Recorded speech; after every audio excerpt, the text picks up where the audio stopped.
ফরজ নামাজ জেনে শুনে বর্জন করো না, কেননা যে জেনে শুনে নামাজ বর্জন করে দেয় তার থেকে নিরাপত্তা উঠিয়ে নেওয়া হয়। এবং কখনো মদ পান করো না, কেননা এটি সকল মন্দের মূল।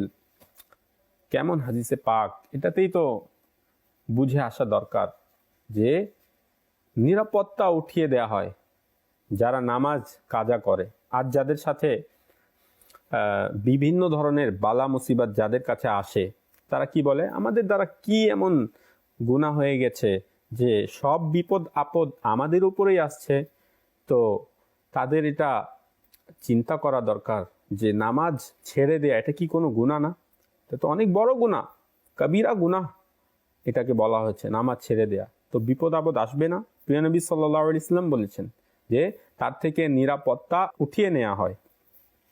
আরো ইরশাদ করেন নবী করিম সাল্লাল্লাহু আলাইহি সাল্লাম, যে নামাজ ছেড়ে দিল তবে সে আল্লাহ তাআলার সাথে এই অবস্থায় সাক্ষাৎ করবে যে তিনি তার প্রতি গজব অবতরণ করবেন।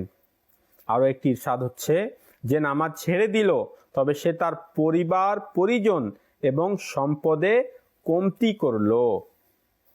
নামাজ ছেড়ে দেওয়ার কারণে সব জিনিসে কমতি হয়, বরকত চলে যায়, অথচ আমরা এটা বুঝতে পারি না।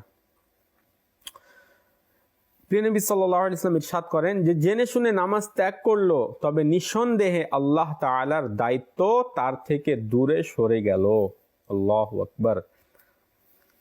আমাদের কি অবস্থা হবে একটু চিন্তা করুন। যদি আমরা নামাজ ছাড়তেই থাকি, এটা তো দুনিয়াতে এই অবস্থা, দুনিয়াতে এই শাস্তি যে তার থেকে নিরাপত্তা উঠিয়ে নেওয়া হবে, আল্লাহর দায়িত্ব দূরে সরে যাবে এবং আল্লাহ তাআলা তার উপর গজব অবতরণ করবেন, আযাব নাজিল করবেন।